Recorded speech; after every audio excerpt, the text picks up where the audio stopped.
Assalamualaikum warahmatullahi wabarakatuh. Alhamdulillah ala na'maihi wa alaihi. Wassalatu wassalamu ala ashrafi anbiya'ihi Sayyidina wa maulana Muhammadin wa ala alihi wa sahbihi wa kafiyati awliya'ihi, amma ba'du. Subhanak la ilma lana illa ma 'allamtana innaka antal alimul hakim. Rabbi israh li sadri wa yassir li amrin wahlul 'uqdatam min lisani yafqahu qawli wa saddid lisani wa hdi qalbi bi haqqi sayidina Muhammadin sallallahu alaihi wa alihi wa barak wasallam. Ya man huwa fi 'uluwihi kain, ya man huwa fi fi'li hamid, ya man huwa fi majdihi matin. Allahumma akrimna bi nuril fahmi wa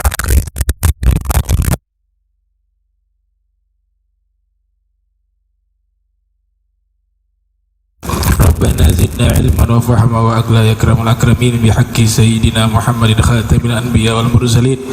Ya Rahman ya Rahim, sallallahu ala sayyidina Muhammadin wa ala alihi wa sahbihi wa barak wasallam. Alhamdulillahi rabbil alamin. Alhamdulillah, puji syukur kehadirat Allah, salawat salam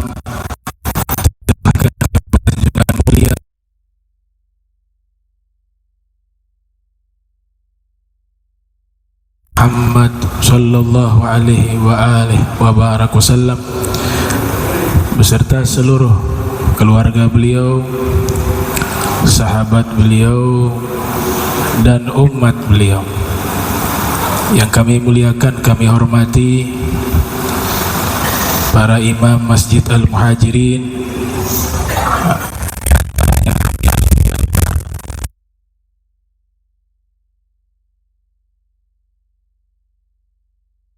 Ustaz Irsyad wa Ustaz Dr. Abdurrahman wa Sayyidul Walid Al-Habib Kamil As-Sagaf wa Ustaz Jamal wa Jamil hadirin hadirat yang insyaallah dirahmati Allah subhanahu wa ta'ala.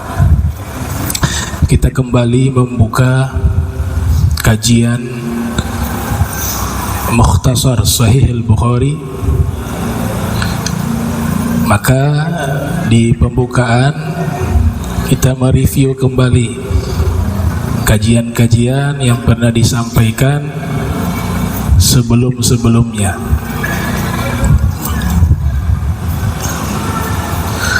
Yang sebelumnya pernah kami bahas masalah sholat sunnah fajar. Rak'atal fajri khairun minad dunya wa ma fiha. Pertemuan yang sebelumnya kita bahas menurut para fuqaha, menurut para muhaddithun, jumhur ulama menyatakan sholat sunnah fajar itulah qobliyah subuh. Ini pendapat pertama, mayoritas.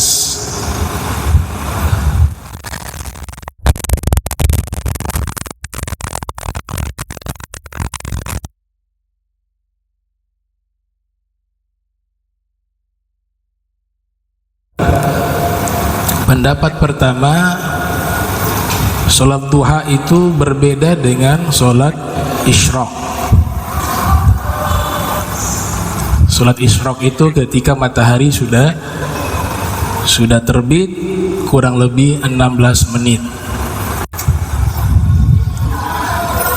Pendapat kedua, sholat duha itu sholat isyraq. Sholat isyraq itu sholat duha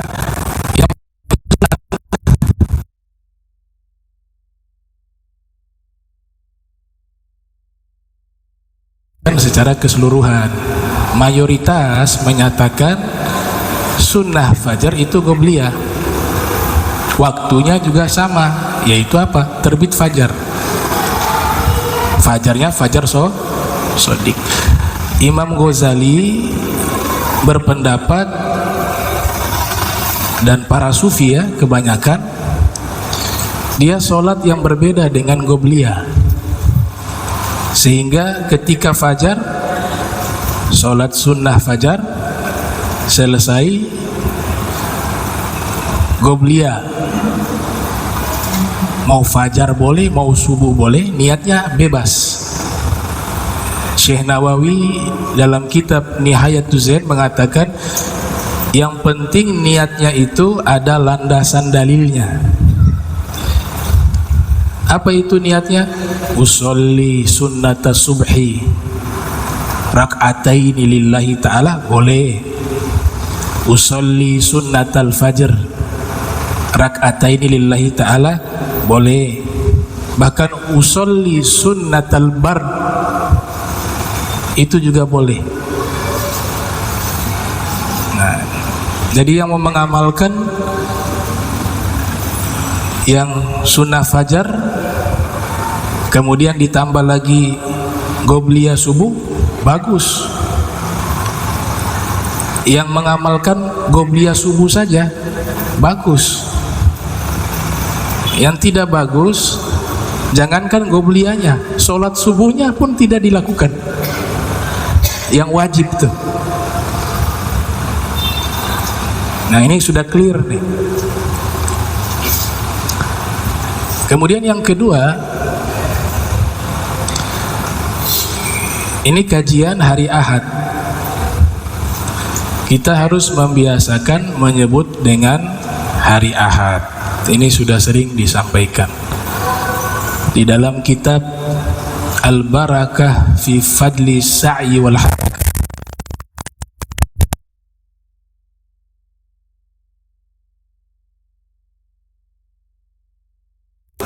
Biyaumi Ahad fa innahu ismun min asma'illah. Ambillah keberkahan di hari Ahad, karena sesungguhnya Ahad itu adalah nama Allah. Jadi kalau kita sebut Yaumu Ahad atau hari Ahad, secara otomatis kita sedang menyebut nama Allah. Qul huwallahu ahad. Kalau kita sebut minggu, kita sedang sebut nama pendeta, Domingus, karena diambil dari nama pendeta. Hal-hal yang sederhana begini tapi nanti punya pengaruh yang besar. Kalau kita sudah mengagungkan simbol-simbol Allah, itu pasti punya natijah, punya hasil. Jangan diremehkan, jangan diremehkan. Cuma kadang-kadang sudah terbiasa ya, sudah kita biasa sebut Yaumu Ahad, yang keceplosan. Nanti buat janji ya, insya Allah minggu depan ya. Wah, keceplosan juga, minggu depan juga disebut, pekan depan. Nah, kita ganti dengan pekan depan atau Ahad depan. Berarti berhasil para penjajah yang membawa perubahan ini. Dulu kalender sebelum datang penjajah menggunakan kalender Islam. Ini yang rubah nih penjajah nih, ima Belanda, ima Portugis, ima Spanyol.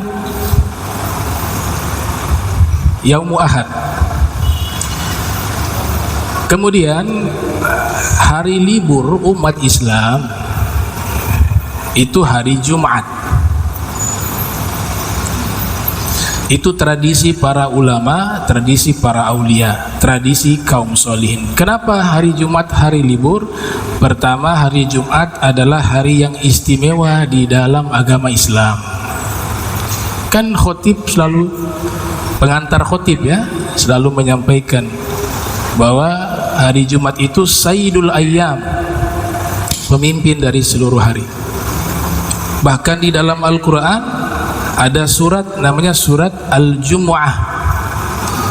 Ya ayyuhalladzina amanu idza nudiya lis-salati min yaumil jum'ah fas'au ila dzikrillah wa dzarul bai'a dzalikum khairul lakum in kuntum ta'lamun.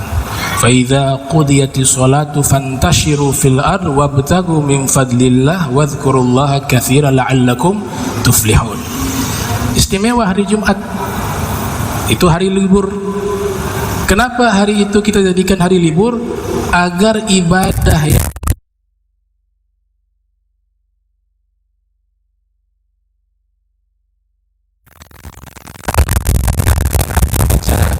bacaan tertentu yang disunahkan. Ada surat Al-Kahf, baca. Yang baca Yasin juga baca, ya dia baca Al-Quran juga secara umum tidak masalah. Yang salawat disunahkan juga di hari tersebut. Bahkan ada waktu istimewa disebut dengan As-Sa'atu Al-Fatimiyah, dinamakan waktunya Sayyidah Fatimah karena waktu tersebut digunakan secara khusus oleh putri tercinta Nabi Muhammad SAW, Sayyidah Fatimah Az-Zahra alaihissalam.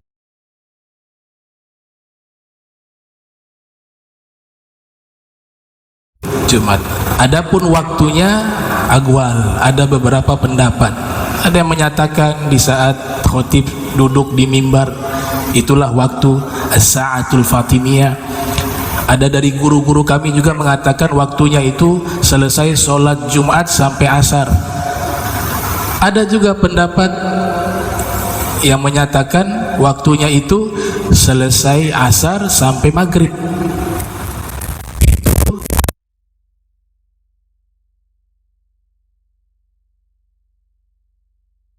Atau mengtradisikan itu hari Jumat libur segala aktivitas, fokus untuk ibadah. Begitu juga kaum solehin, para aulia, mereka tradisikan hari Jumat untuk ibadah, at-tafarruq lil ibadah. Nah, ini kita review kembali kitab yang kita baca di Masjid Al-Muhajirin, ringkasan mukhtasar, ringkasan dari kitab hadis Sahihul Bukhari, ditulis oleh Syekh Ahmad Asy-Syarji Az-Zabidi, berjudul At-Tajridu As-Sarih.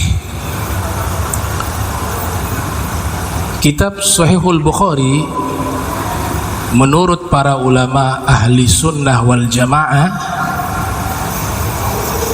adalah ashahul kitab ba'dal Quran, kitab yang paling sahih setelah Al-Quran menurut ulama ahli sunnah wal jamaah. Ada pernyataan Al-Imam Syafi'i rahimahullah yang lahir tahun 150 Hijriah, wafat 204 Hijriah. Al-Imam Syafi'i pernah mengatakan, ma ba'da kitabillahi asah minal muwatta, atau kama qol, tidak ada sesudah Al-Quran kitab yang paling sahih seperti kitab Al-Muwatta. Apakah kontradiksi? Para ulama hadis mengatakan yang paling sahih setelah Al-Quran adalah Sahihul Bukhari. Akan tetapi Imam Syafi'i mengatakan yang paling sahih setelah Al-Quran adalah kitab Al-Muwatta, karya dari guru beliau Imam Malik bin Anas, yang lahir tahun 93 Hijriah, wafat 179 Hijriah. Tidak kontradiksi sama sekali. Sebab Imam Syafi'i menyatakan pernyataan tersebut, Imam Bukhari belum menyusun kitab Sahih Bukhari,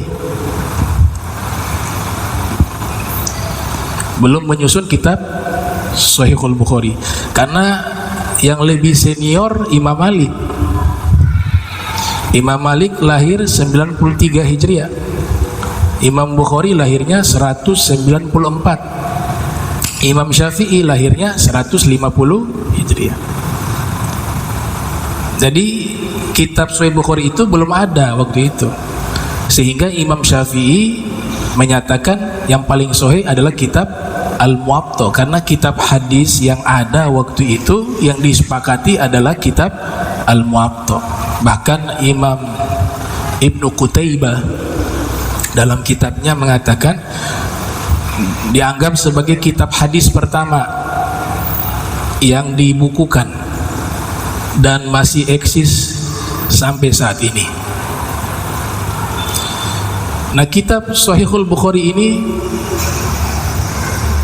adalah kitab yang sangat penting, sehingga banyak sekali ulama setelahnya, setelah Imam Bukhari memberikan komentar, memberikan penjelasan, disebut dengan syuruh. Dalam kitab Kashfuz Dzunun kurang lebih ada 30 kitab yang menerangkan tentang kitab Shahihul Bukhari. Akan tetapi waktu berjalan sampai saat ini, ulama-ulama yang pakar di bidang hadis masih terus mengkaji, masih terus menyempurnakan, masih terus menjelaskan, sehingga jumlah kitab yang menerangkan Shahihul Bukhari kurang lebih para ulama mengatakan ada 300 kitab yang menerangkan kitab Shahihul Bukhari, dan itu tidak menutup kemungkinan akan lebih banyak lagi, karena setiap masa selalu ada ulama-ulama yang menerangkan kembali kitab Shahihul Bukhari. Di antaranya ulama yang hidup di zaman kita, Dr. Ahmad Umar Hashim, ya, beliau masih hidup, semoga panjang umur, sehat afiah, di Mesir, menulis kitab syarah Shahihul Bukhari berjudul Faidul Bari. Ada juga ulama ahli hadis asal Suriah, bernama Dr. Nuruddin Itir, menulis kitab Qiraah wa Ta'liq ala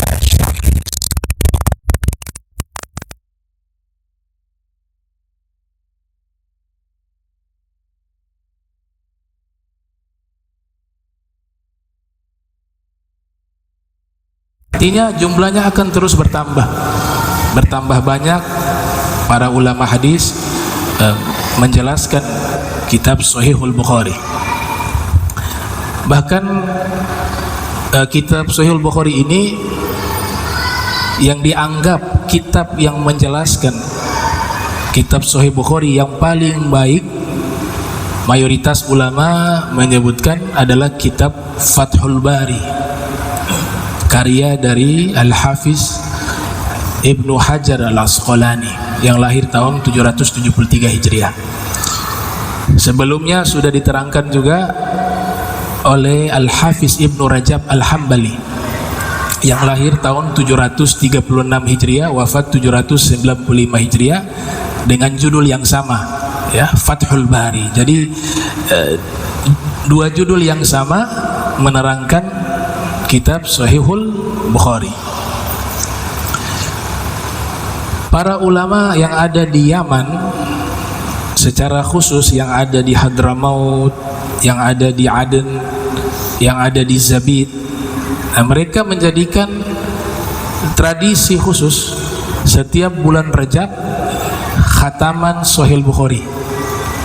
Setiap bulan Rajab itu di Hadramaut, di Zabid, di Aden, bahkan di Zabid itu diadakan di Masjid Agung mereka.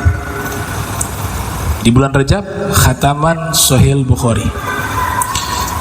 Yang memegang sanad sampai sekarang, pemegang sanad kitab Shahih Bukhari yang ada di Hadramaut, dan tradisi itu sampai sekarang tetap dilestarikan hingga saat ini, dan itu umurnya sudah ratusan tahun yang lalu, adalah Al-Habib Muhammad bin Hadi As-Saqaf di kota Sewun. Di zawiyah beliau dihatamkan setiap setahun sekali kalau tidak salah Shahih Bukhari, dan beliau punya sanad yang bersambung sampai kepada Imam Al-Bukhari. Beliau mengatakan kitab yang menerangkan Shahihul Bukhari yang paling terbaik adalah Irsyadus Sari. Menurut beliau jadikan rujukan Irsyadus Sari ini kitab karya Imam Al-Qastalani. Beliau menghimpun keterangan yang ada dalam kitab Fathul Bari karya Ibnu Hajar Al-Asqalani, kemudian keterangan yang ada dalam kitab Umdatul Qari karya Al-Imam Al-Aini, kemudian beliau mengambil dari keterangan kitab berjudul Al-Kawakib Ad-Durari karya Al-Imam Al-Kirmani. 3 kitab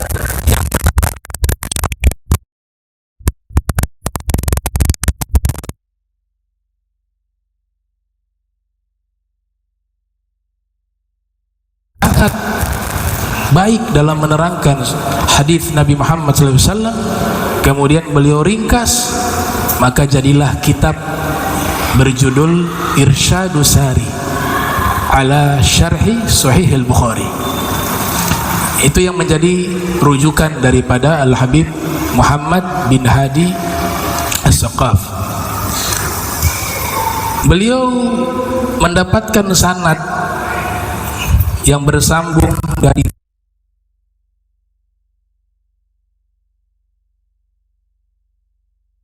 bernama Al-Habib Idrus bin Umar Al-Habsyi. Nah, Al-Habib Idrus bin Umar Al-Habsyi diberikan julukan Musnidul Asr atau Musnid Hadramaut. Apa arti musnid? Al-musnid man yarwil haditha bi isnadih, orang yang meriwayatkan hadis Nabi dengan rantaian sanad. Kalau disebutkan hadis, mereka juga sebutkan sanad hadis, dapat dari gurunya fulan fulan seterusnya.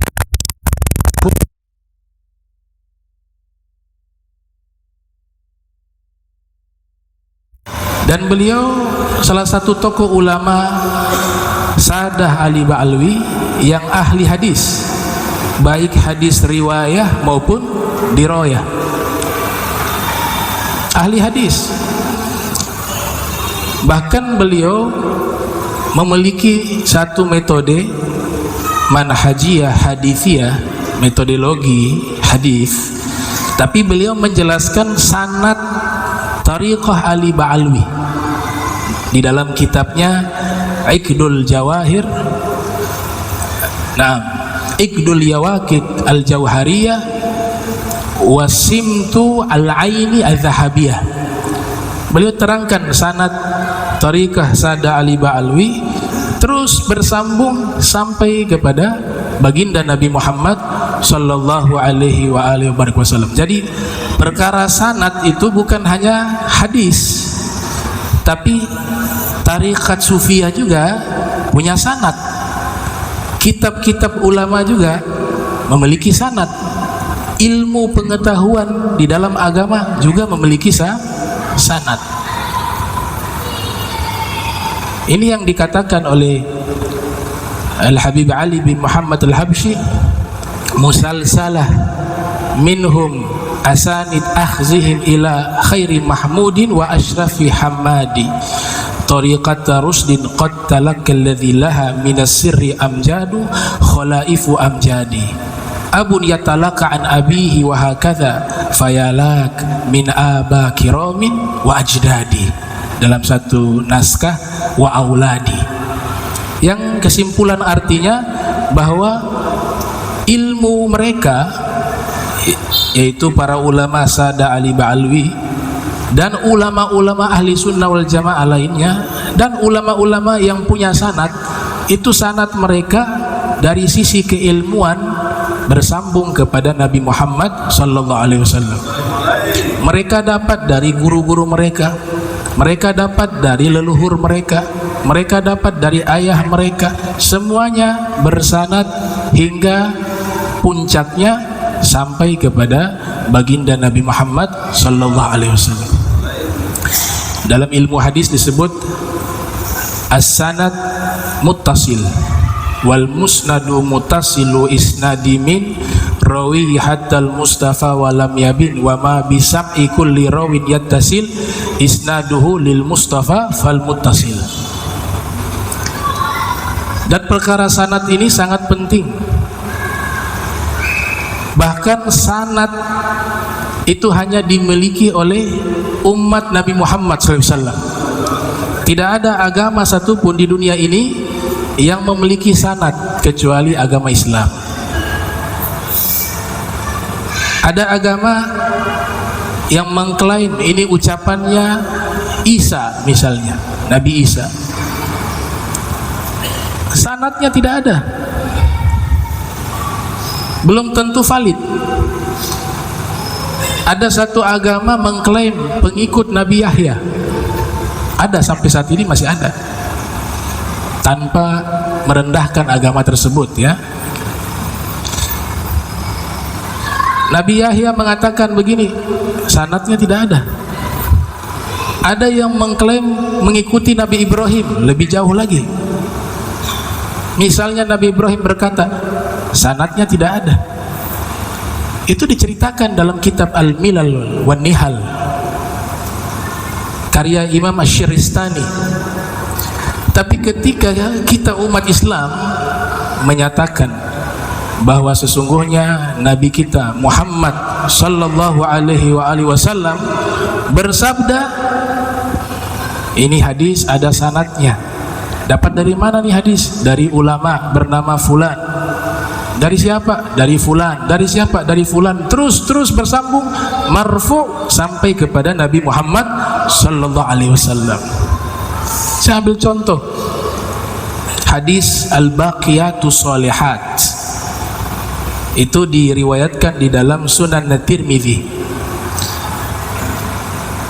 di mana Nabi bersabda, li an aqula subhanallah walhamdulillah wala ilaha illallah wallahu akbar ahabbu ilayya mimma tala'at alaihi syams. Saya membaca subhanallah walhamdulillah wala ilaha illallah wallahu akbar lebih saya sukai dari segala sesuatu yang terkena sinar matahari. Nah, ini Imam Tirmidzi mendapatkan tidak langsung dari Nabi, karena terpaut jarak yang sangat jauh. Al-Imam Tirmidzi lahir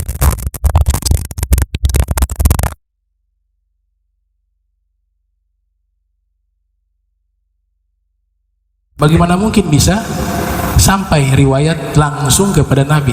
Maka secara otomatis hadis tersebut Nabi sampaikan kepada imma sahabat, imma keluarga.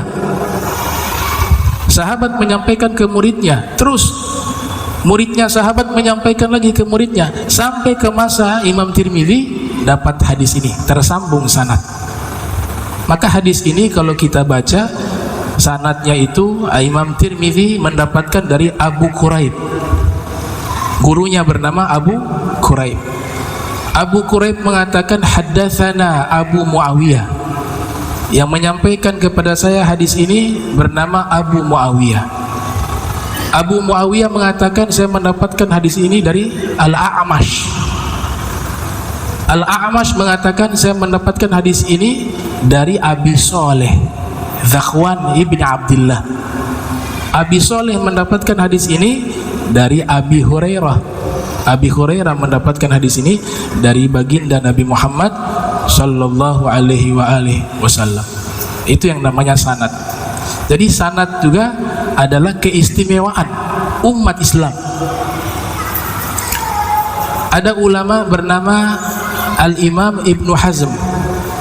Beliau mengatakan al-isnad min khususiyati hadhil ummah.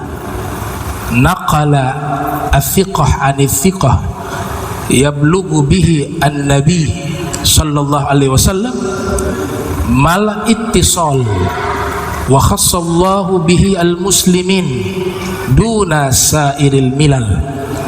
Bahwa sanad adalah keistimewaan umat ini, umat Islam, karena dikutip riwayat tersebut dari orang-orang yang terpercaya dari generasi satu ke generasi lainnya hingga bersambung kepada Nabi Muhammad sallallahu alaihi wasallam.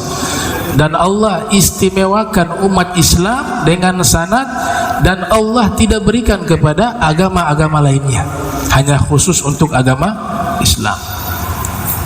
Al-Imam Abu Hatim Ar-Razi juga menyatakan lam yakun fi ummatin minal umami munzu khalaqallahu Adam umana'u yahfazuna atharar rusul illa fi hadhil ummah.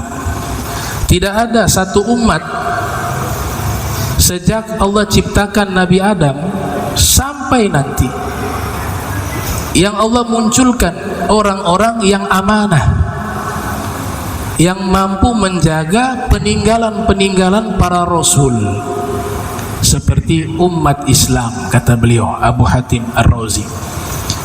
Ahamiyatul isnad, sanad sangat penting sekali, sangat penting. Ulama terdahulu menyatakan, diantaranya Abdullah ibn Mubarak,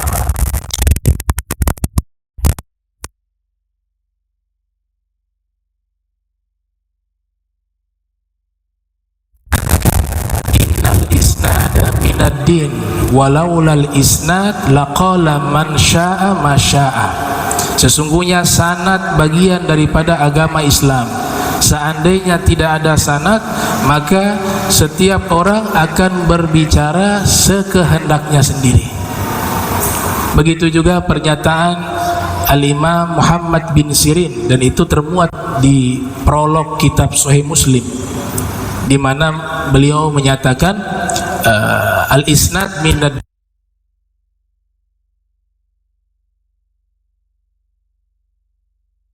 bagian daripada agama. Maka perhatikanlah dari mana ilmu agama kalian ambil. Ini pentingnya sanad. Dan tadi saya katakan di awal bahwa sanad bukan hanya masalah hadis, tapi masalah ilmu juga bersanad, masalah kitab-kitab ulama juga bersanad.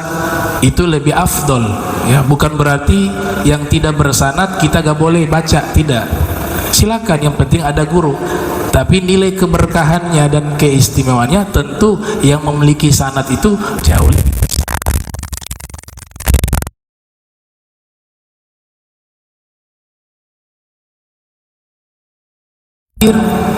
Bi isnadid dafatir. Kitab tersebut beliau terangkan sanad-sanad kitab ulama yang beliau dapati. Jadi kitab yang beliau pelajari itu langsung bersambung dari guru ke guru sampai ke pengarang kitabnya. Itu tradisi yang dilakukan oleh salah satu ulama besar di Yaman, namanya Al-Imam Asy-Syaukani.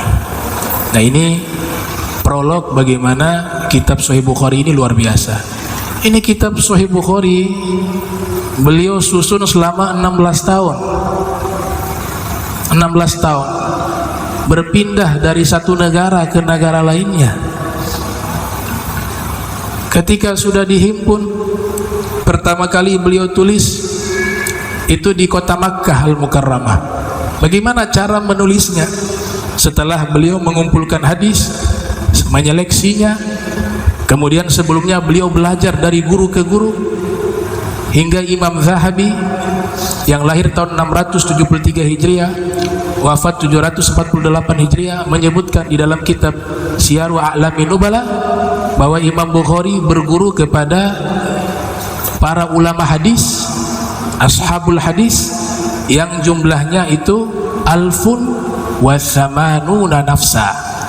Ada 1080 guru. 1080 guru, dan semuanya ulama hadis. Sudah mumpuni ilmunya dan diizinkan oleh gurunya, bahkan gurunya menyarankan untuk mengumpulkan hadis-hadis sahih, bernama Al-Imam Rahuya. Maka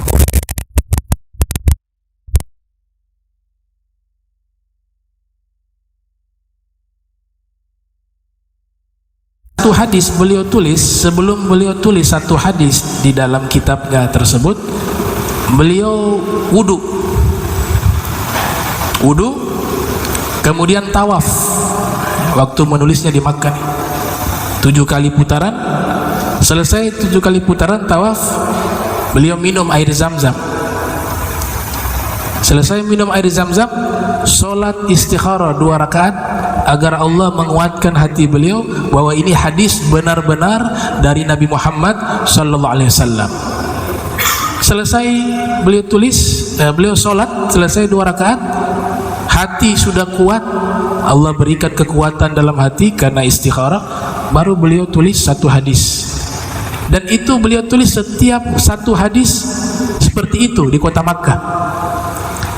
Nanti beliau kembali pulang ke kampung halamannya, lanjutkan lagi hadis yang beliau kumpulkan. Beliau sebelum menulisnya wudu dulu. Setelah wudu sholat 2 rakaat. Selesai sholat 2 rakaat, doa, minta petunjuk kepada Allah.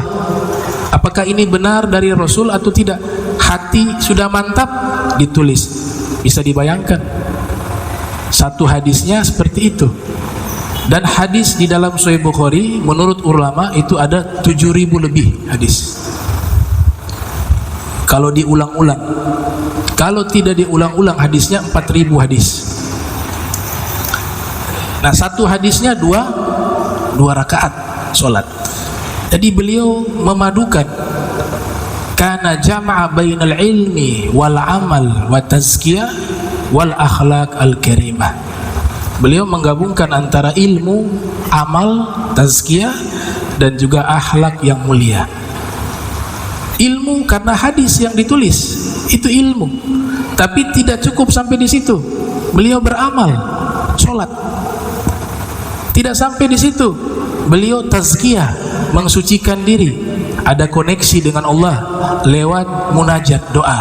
Ya Allah, ini benar tidak dari Nabi? Hasil penelitian saya, sekemampuan saya, ini hadis, tapi engkau kuatkan hati saya. Kalau ini bukan hadis, berikan petunjuk kepada saya. Kalau ini hadis dari Nabi, kuatkan hati saya.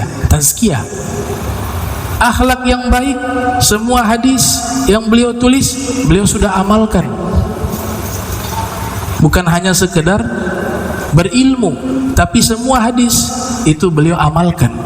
Sehingga beliau pernah mengatakan, ma iktabtu ahadan munzu sami'tu annal ghibata haram. Saya tidak pernah menggunjing seorang pun, menggosip seorang pun saya tidak pernah lakukan, sejak saya mendengar riwayat hadis yang menerangkan bahwa menggunjing hukumnya haram. Berarti beliau amalkan semua hadis Nabi Muhammad sallallahu alaihi wasallam.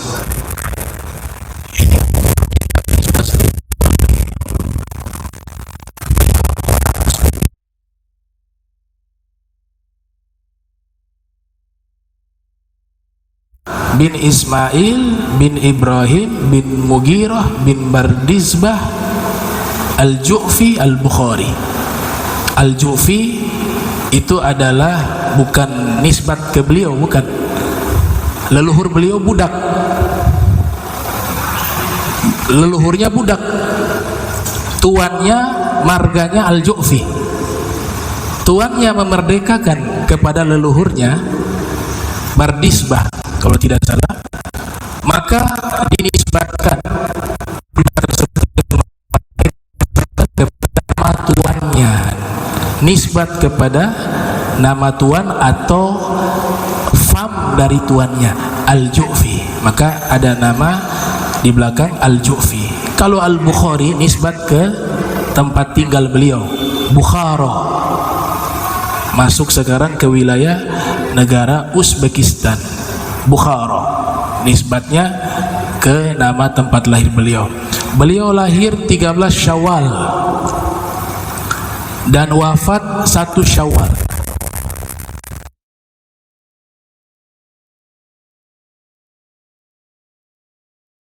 Wafatnya bersamaan dengan takbir hari raya Idul Fitri, waktu maghrib, menjelang waktu maghrib atau sudah masuk waktu maghrib.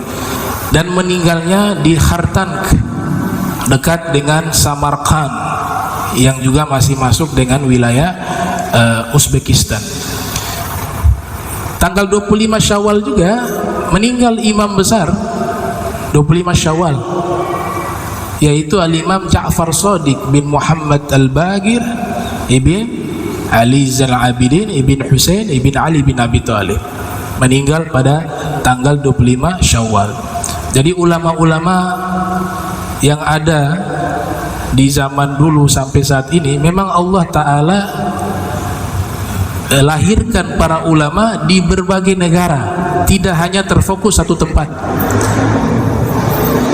Kiai Haji Maimun Zubair Allah yarham mengatakan di dalam tafsir beliau yang ditulis oleh muridnya, kalla saya'lamun, bahwa sengaja Allah melahirkan dan Allah menjaga ilmu Nabi Muhammad lewat perantara para ulama, bukan hanya di satu tempat tertentu tapi di berbagai negara, bahkan dari bangsa Arab maupun yang bukan orang Arab, semua punya andil menjaga ilmu Nabi Muhammad sallallahu alaihi wasallam.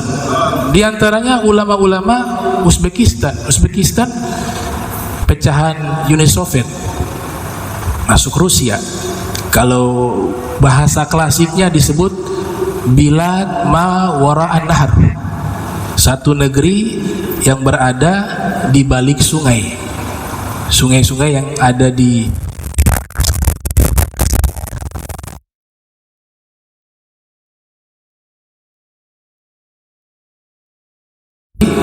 Uzbekistan. Sangat banyak ya. Di antaranya selain Imam Bukhari ada siapa? Imam Tirmidzi, itu ulama Uzbekistan. Muhammad bin Isa lahir tahun 209 Hijriah, wafat 279 Hijriah, yang menulis kitab Asy-Syama'il Al-Muhammadiyah dan juga Sunan At-Tirmidzi. Ada juga ulama sufi bernama Syekh Abu Bakar Al-Kalabadhi, ya, wafat abad 3 Hijriah, pengarang kitab At-Ta'arruf ala madhhabi ahli tasawuf. Ada juga ulama bernama Al-Imam An-Nasafi, penulis tafsir An-Nasafi Al-Hanafi, mazhab Hanafi, wafat tahun 701 Hijriah, Uzbekistan asalnya. Ada juga Ibnu Sina, ya, yang kita kenal sebagai ahli kedokteran, yang menulis kitab Al-Qanun fit Tibb, yang lahir tahun 370 Hijriah, wafat 427 Hijriah. Lahir di mana? Di Uzbek, Bukhara. Sama seperti Imam Bukhari di Bukhara, tapi meninggalnya di Hamadan, ya, wilayah Persia atau Khurasan di sekitar situ. Bacanya Hamadan, ya. Kalau Hamdan nama suku, kalau Hamadan nama kota, maka mimnya dibaca fathah, Hamadan. Kalau Hamdan mimnya dibaca sukun, Hamdan ismu Gobilah. Kalau Hamadan ismul Madinah, nama kota. Ada juga ulama yang juga pakar matematika, Al-Khawarizmi, yang kita kenal dengan Al-Jabar, itu Uzbekistan juga, ya. Al-Jabar itu diambil dari nama kitabnya, berjudul kitab Al-Jabar wal Muqabalah, ya, yang menemukan angka 0, meletakkan angka 0 itu beliau, Al-Khawarizmi, orang Uzbekistan. Meninggal di Baghdad tahun 232 Hijriah meninggal. Ada juga ulama bernama Abu Mansur Al-Maturidi yang terkenal sebagai Ahlul Kalam, ya. Ahlu Sunnah wal Jamaah dalam akidahnya mengikuti dua imam, yang satu Abu Hasan Asy'ari, mayoritas mazhab Syafi'i ikut dengan ilmu beliau terkait masalah akidah. Tapi mazhab Hanafi banyak mengikuti kepada Abu Mansur Al-Maturidi. Lahirnya di mana? Di Uzbek. Wafat tahun 333, menulis kitab Tafsir Ta'wilati Ahli Sunnah wal Jamaah dan juga kitab At-Tauhid. Ada juga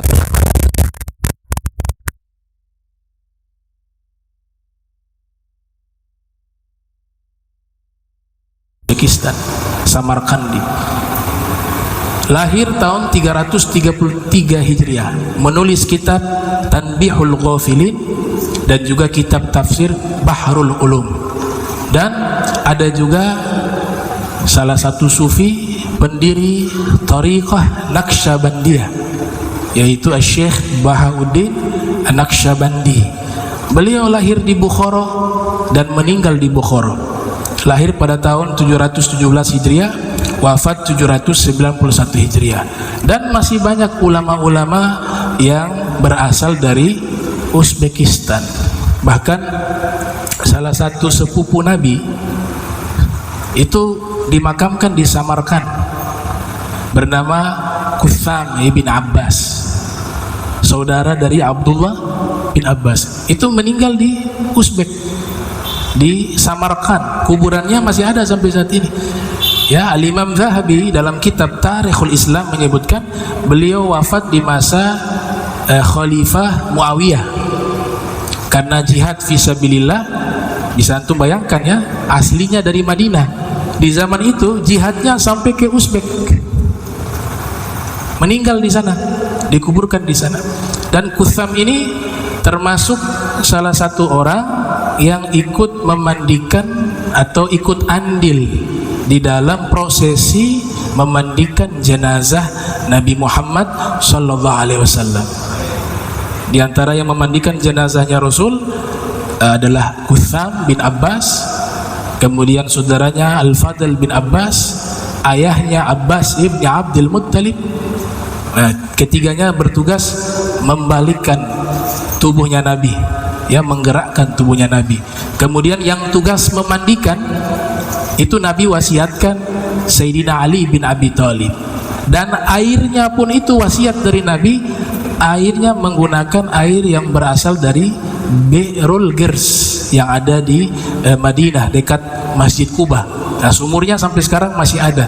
Itu wasiat dari Nabi Muhammad SAW dan dijelaskan oleh Imam As-Samhudi yang lahir tahun 844 Hijriah, wafat 911 Hijriah dalam kitabnya Wafa'ul Wafa bi Akhbari Daril Mustafa. Ada dalam kitab tersebut keterangan itu.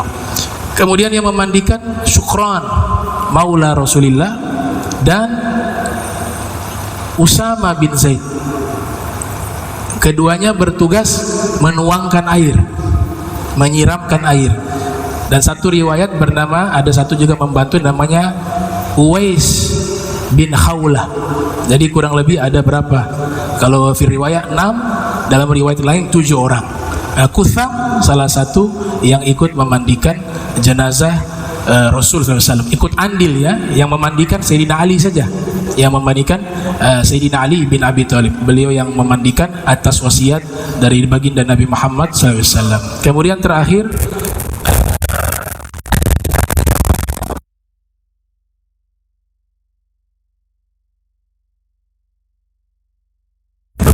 dan lainnya, mereka punya ayah itu namanya Said Ibrahim Asmoro.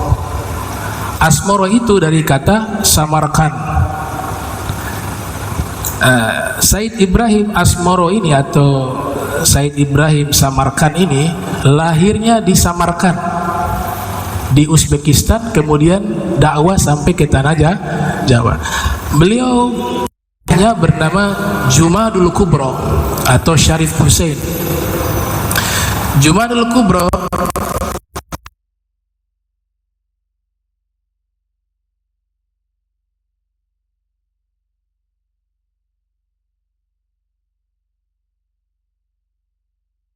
kalau baca sejarah secara utuh, Jumadul Kubro ini sedang berdakwah di Samarkand. Menikahlah dengan wanita yang ada di tempat tersebut, lahirlah anak Syekh Ibrahim Asmoro atau Syekh Ibrahim Samarkand. Jumadul Kubro Al-Husain inilah yang pertama kali hijrah ke Nusantara. Dari mana? Dari India. Kalau Samarkand beliau dakwah di situ, tapi asalnya dari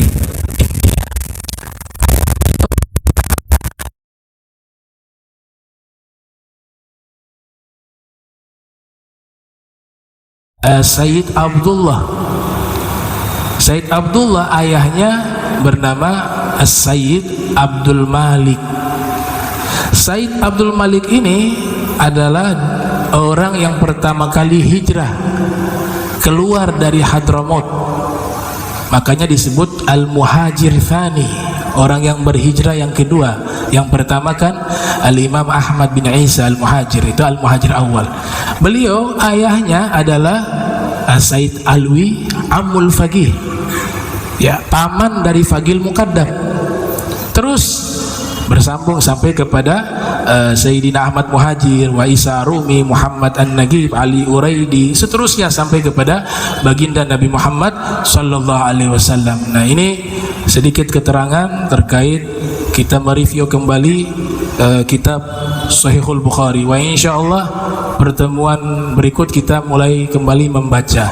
Ya, saya tutup dengan satu kitab keterangan dari Syekh Sa'id, ya, Abdul Majid Al-Ghawri, salah satu murid dari Said Abul Hasan An-Nadawi, dalam kitabnya Al-Wajiz fi Ta'rif Kutubil Hadis. Beliau mengatakan kitab-kitab yang diberikan judul Sahih itu bukan hanya Sahih Bukhari, tapi ada juga Sahih Muslim, ada juga Sahih Ibn Hibban, ada juga Sahih Ibni Khuzaimah, ada juga Sahih Ibnu Sakan. Bahkan Sunan Tirmidzi sebagian ulama hadis menamakan Sahih Sunan Al-Jami'us Sahih Tirmidzi, sebagian menamakan demikian, sebagian ulama hadis menamakan Sunan At-Tirmidzi. Bismillahirrahmanirrahim. Alhamdulillahirabbil alamin. Allahumma shalli wa sallim ala sayyidina Muhammad.